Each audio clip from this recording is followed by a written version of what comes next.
You know, in 1992, the nations of the world got together and said, climate change is a problem and we should do something about it. And the developed world was supposed to take various actions and try to get their emissions in the year 2000 to be at 1990 levels. Well, it was pretty clear by the mid-1990s that most countries, including, of course, the United States, were not on that path. We were going to vastly exceed that.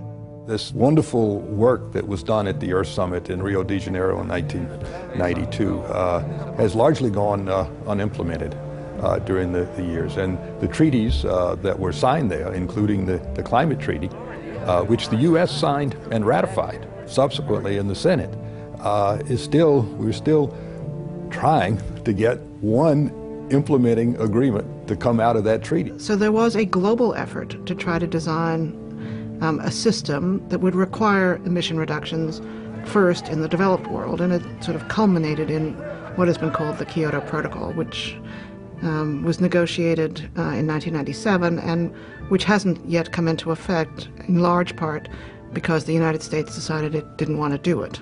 And the U.S. is opposing it, and the U.S. is probably working to keep Russia from signing it also. There's certainly many stories to that effect. For a long, long time, the U.S. has been the leader. I mean, I chaired U.S. delegations around the world when I was at the State Department, and it was thrilling.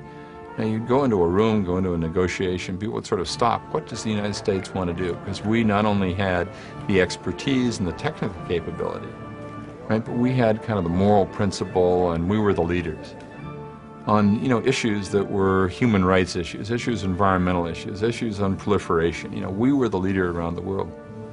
We got to get ourselves back in that position again. We don't believe that the world superpower can remain on the outside of world opinion and in the face of this global threat. This threat is something that is probably worse than terrorism. This is something the United States must face up to in due course. So we're left in a very funny situation globally. You've got countries in Europe still committed to the reductions required by that protocol, which they've gone ahead and ratified. You've got the United States and Australia, and at the moment Russia, not moving forward there, and a lot of disarray. So Europe is moving quite strongly ahead. They've put in taxes on carbon. They've gone to a market for emissions trading to allow a cap and then using the market to make choices about where least cost reductions can occur. They've gone for some efficiency programs, both at the micro level by standardizing and requiring appliances to meet certain standards about how efficient they are, and at a larger level by trying to develop new motor technologies that use less electricity for the same output delivered. Companies that take action on environmental issues in Europe as a result of public awareness, they get credit for doing that. And their shareholders expect that. There's an expectation of that. If you're operating in a system where the only reward is based on whether or not you meet earnings, and there's no mechanism to get credit for doing good, right? Then there's a disincentive to do good. And that disincentive unfortunately is pervasive in the United States, where in Europe, companies feel that if they take action on environmental issues like climate change, their employees will be happier. Their stakeholders, people who put pressure on them, will be happier. Their share price will go up. So if you look at a company like BP, for example, which went so far as to change their name from British Petroleum to Beyond Petroleum, they're staking out a pretty clear message. Their scientists on their staff early on acknowledged climate change is a problem and looked at their CEO and said, hey, we produce a lot of carbon emissions, we better figure out some other future, and they are in the process of doing that. Other companies have dragged their feet and sort of put up the wall and said, we're not going to change until we're absolutely told to do so. I think the real conflict is between what we might think of as market fundamentalism, which basically says that the market can do no wrong, that we just let the free market operate and somehow it will magically solve all of our problems, and those who recognize that that position really deprives us of our civic responsibility to put human values, to put social values, to put environmental values into the economy. Because the truth is that the market doesn't give a fig about the environment. It doesn't give a fig about social issues and it doesn't, in many times, it doesn't give a fig about jobs. And if we want to protect Americans in their livelihoods, in our environment, in our communities, we've got to put civic values into the marketplace, and that requires government. Our history in the United States is until an industry is mandated, they're not going to necessarily rise to the occasion or rise to the true challenge that's before them. Certainly, we can go back and, seatbelts.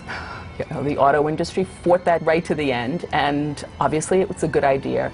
And even though one of the arguments was seatbelts and airbags were cost prohibitive, once we had to come through, then they found a reasonable and cheap way to put seatbelts and airbags into cars. We've seen technologies move in and out of the system quickly in some cases. It requires a big shock. The United States switched very, very rapidly away from oil-powered generation for electricity. How do you create your electricity? For a long time we did it for oil, and we switched very quickly after the oil shocks of the 1970s. That was a pretty big shock, and we moved fast. We also all have adopted portable laptops, and we now all have cell phones, and those came quickly into the market. We don't have the same urgency for this problem that drives it. On the one hand, there's no big cost that's pushing it there, which is what oil did, nor is there a major convenience which is pushing it there, which is what laptops gave us and cell phones gave us. So we're stuck with the need for policy without the urgency. Corporate America at the moment has very much a short-term focus. They're focused on quarterly earnings, will they meet Wall Street expectations, and that can stifle a lot of long-term technological development. Climate change is a long-term issue. It's going to require a lot of long-term technological development. There's nothing complicated here. If you produce coal, or you burn coal in a power plant, or if you produce oil, or you sell it to others, or if you produce automobiles and your whole economic livelihood and your firm is dependent on that, you obviously are not going to be jumping to the fore to say we're going to stop doing that because where your profit's going to go, where your shareholders going to go. But there are companies who have taken sort of a different path and said, okay, we recognize this is a problem. We recognize that our product mix is going to have to change, or ultimately we're going to be out of business. And we also recognize there's a way to make money off of this. And if we can get in front of the bow wave instead of behind it, perhaps there's a way it can be good for everybody, including our shareholders. There are approximately 50 large financial institutions that have created an organization called the International Network for Climate Risk.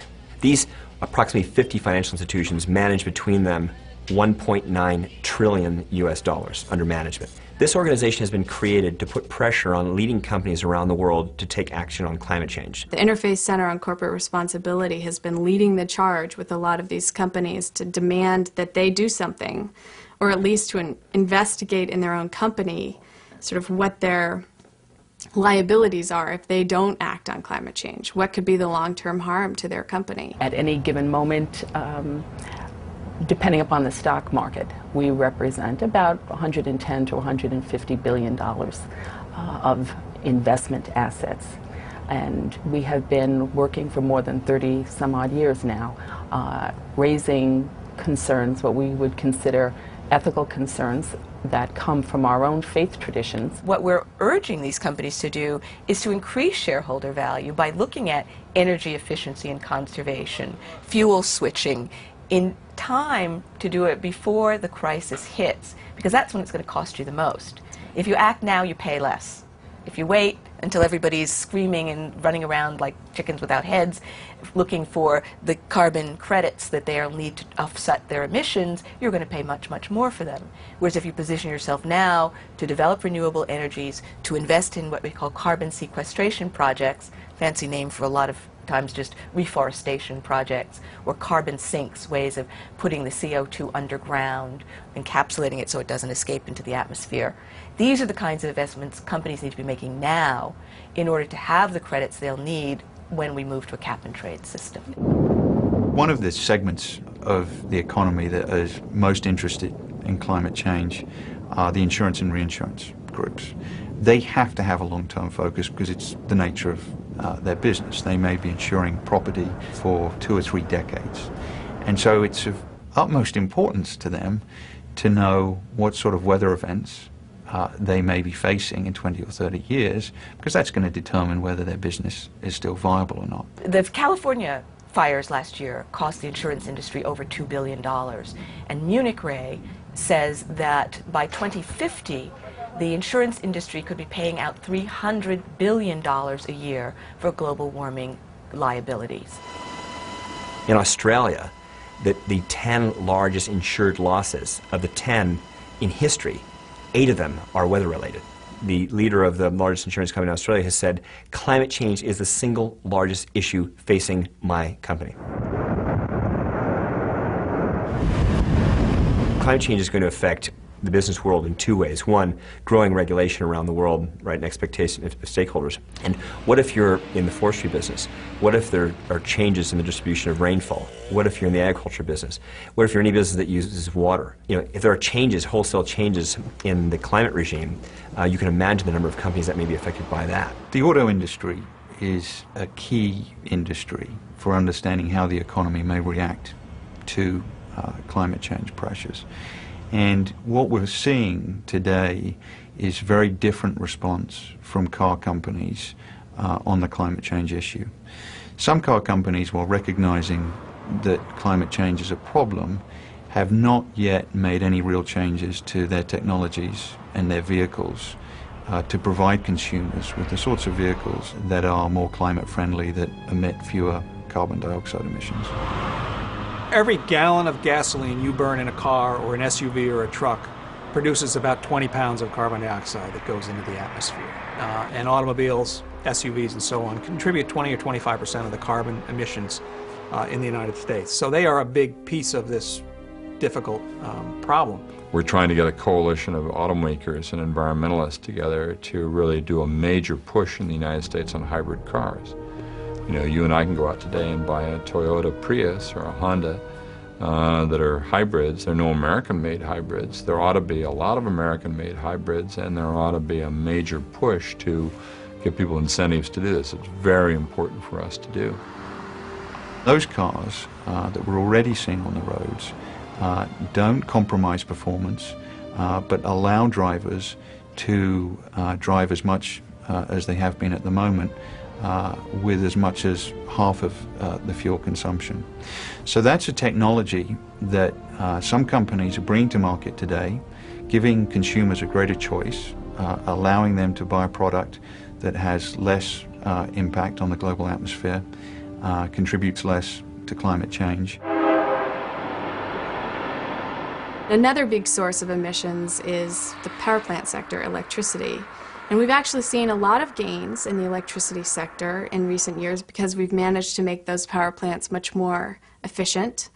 And there's a lot of scope for doing more of that in the future in terms of either switching off coal, we use a lot of coal in this country, or using much more efficient coal technologies like integrated gasification combined cycle coal, which is an excellent technology, very efficient, very clean, and it gives you the option of capturing and sequestering carbon during the process, so it could actually be a carbon-free technology.